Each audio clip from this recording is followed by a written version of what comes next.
Hari ini Presiden Jokowi Saudara bertemu mantan Perdana Menteri Inggris Tony Blair dan petinggi perusahaan Apple kemarin. Dalam pertemuan, Jokowi mengajak mereka untuk berinvestasi di ibu kota Nusantara IKN. Bagaimana peluang pemerintah menarik investasi asing di IKN? Kami akan membahasnya bersama Kepala Investment and Trade Indef, Andri Satrio Nugroho. Selamat malam Mas Andri. Selamat malam Mbak Audrey. Mas Andri ini nampaknya Ya, usai lebaran nih Pak Presiden ngegas banget ya, nggak tancap gas langsung nggak ada rem nih. Kemarin udah menemui CEO Apple untuk investasi, hari ini juga ketemu dengan mantan PM Inggris Tony Blair, bicara juga soal investasi di IKN. Jadi sebenarnya kalau dilihat ini sejauh apa sih minat dari perusahaan asing dan juga dalam negeri terutama untuk investasi di IKN? Kita ke perusahaan asing dulu deh Mas. ya, kalau kita berbicara mengenai investasi asing di IKN sendiri, saya bisa menyimpulkan bahwa memang minat untuk berinvestasi tinggi, LOI tinggi, tetapi untuk direalisasikannya masih minim begitu ya. Artinya dalam hal ini kita bisa memberikan pandangan bahwa investasi asing masih mencoba untuk melihat begitu ya, apakah berinvestasi di IKN ini cukup menguntungkan bagi mereka begitu ya. Terlebih mungkin menurut saya kalau masalah kepastian IKN tetap lanjut atau tidak, saya rasa dengan kepemimpinan yang baru ini pasti akan lanjut. Tetapi concern dari business wise-nya sendiri begitu ya, itu yang dilihat oleh investor asing.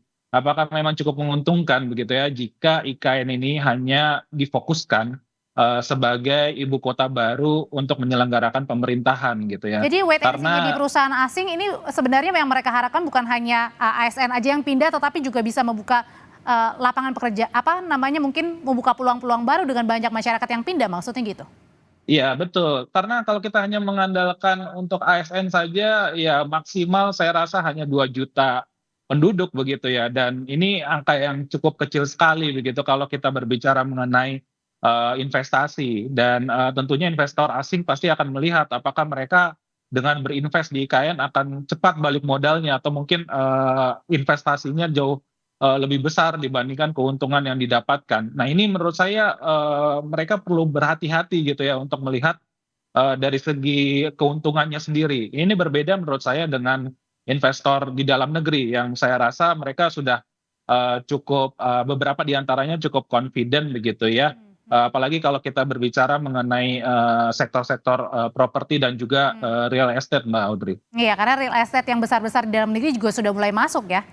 Betul sekali begitu. Jadi kalau menurut saya itu juga menurut saya memang susah payah juga untuk mendapatkan investor domestik, dan Oh, kita tahu juga bahwa di baliknya juga ada gula-gula yang diberikan oleh pemerintah begitu ya, salah satunya oke. pemberian PSN begitu ya, Ya, iya, iya. di luar wilayah-wilayah yang seharusnya diberikan PSN.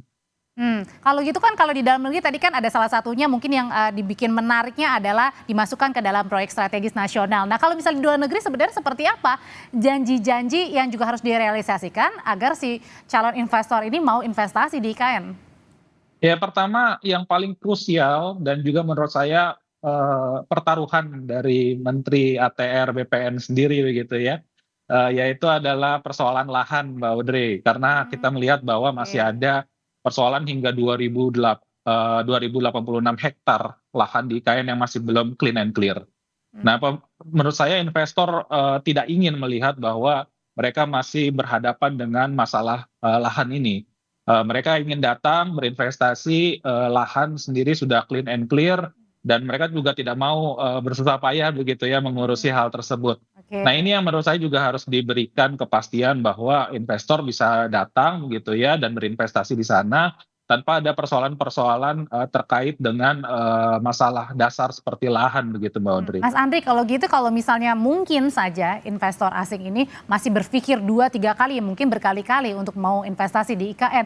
Kalau gitu pertanyaannya kalau tidak atau tanpa investasi investor asing mungkin nggak kalau hanya di dalam negeri saja memadai untuk di IKN? Kalau dikatakan mungkin atau tidak mungkin begitu ya Mbak ya. Tetapi dalam hal waktunya begitu ya. Jadi kalau kita berbicara mengenai waktu, saya rasa keinginan Pak Presiden IKN ini segera terwujud begitu.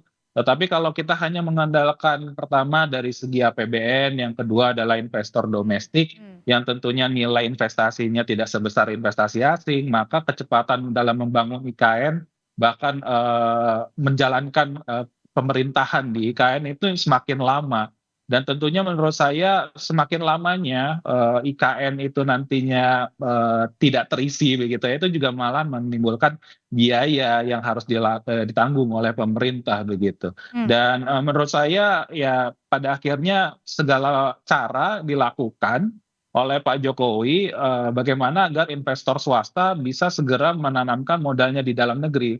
Tentunya ini menurut saya juga harus didorong langkah-langkah yang cukup bisa extraordinary lah, saya bisa Oke. sebutkan seperti itu. Misalnya pemerintahan selanjutnya, presiden selanjutnya berkantorlah di IKN. Nah, kira-kira kalau misalnya berkantor di IKN, saya rasa investor pasti akan merasa bahwa, oh ini IKN pasti akan jalan Hmm. begitu ya, dan Hmm. Itu akan cukup serius berarti kalau kalau gitu misalnya presiden bisa di sana.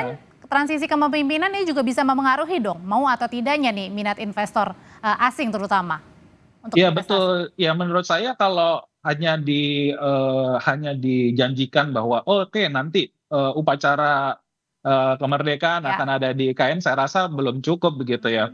Saya rasa Oke. puncuk kepemimpinan, Pak Presiden sendiri atau presiden yang baru gitu ya, Hmm. itu bisa berkantor di sana dan juga wakil presiden berkantor di sana, saya rasa, akan menambah daya, gedor begitu ya dalam hal ini untuk mendapatkan investasi baru begitu. Berarti, Karena dari segi confidence dari investor pasti akan meningkat dari itu. jadi dari sisi kepercayaan diri mau investasi atau enggak, dilihat dulu dari perpindahan pelan-pelan ya ASN, menterinya, presidennya, wapresnya gitu, Mas.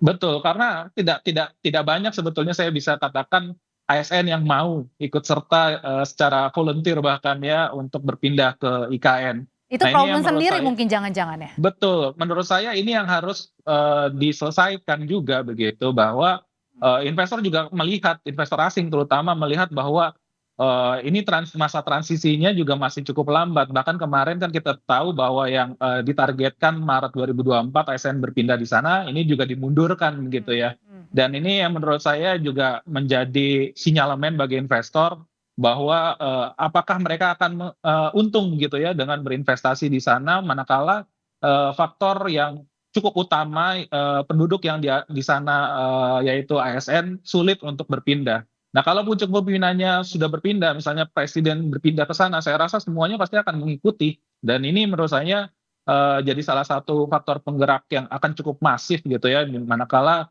kita ingin mengejar, kecepatan investasi dari IKN itu sendiri.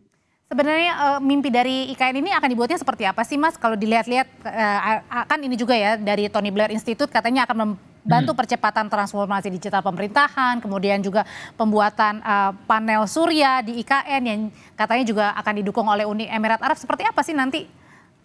Ya menurut saya gini ya, selama, investor asing tidak dijanjikan, keuntungan yang cukup besar, dan dalam hal ini kalau kita berbicara mengenai sektor pemerintahan, ya saya rasa untungnya tidak akan cukup besar gitu ya. Berbeda kalau kita berbicara mengenai bagaimana membangun, kota bisnis. Saya rasa investor Oh, sangat, oke. lebih, percaya diri dengan melakukan hal tersebut gitu ya. Tetapi kalau kita berbicara mengenai pemerintahan, nah, di sisi mana, di sisi bisnis mana yang, bisa, memberikan confidence bagi, investor asing. Nah, tentunya saya melihat bahwa, dari IKN sendiri, kemungkinan besar mereka akan menggunakan atau membangun begitu ya, sektor-sektor bisnis yang ada di sekitaran IKN. Nah, ini yang menurut saya jadi salah satu faktor penggerak sendiri ya bagi investor asing.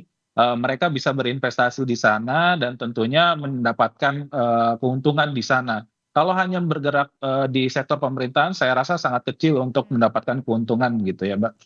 Karena bagi perusahaan pasti akan menghitung juga ya berapa profit yang akan bisa didapat gitu ya. Yes, betul sekali, Mbak. Apalagi kalau kita berbicara mengenai membangun kota dari nol begitu ya, Hmm. dan ini jaraknya jauh sekali dari pusat kota sebelumnya, berbeda kalau kita berbicara mengenai, negara-negara lain misalnya dari, negara Mesir yang memindahkan dari, Kairo ke New Kairo-nya itu sendiri, banyak investor, berusaha juga untuk berinvestasi di sana karena mereka cukup confidence Hmm. dari segi jarak tidak terlalu jauh. tidak build dari scratch juga, tidak mulai dari nol juga begitu ya.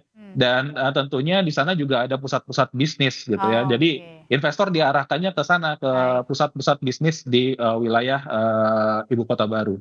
Kepala Investment and Trade Indef, Andri Satrio Nugroho, terima kasih sudah berbagi pandangan soal investasi di IKN malam hari ini di Sapa Indonesia Malam. Terima kasih Mbak Audrey.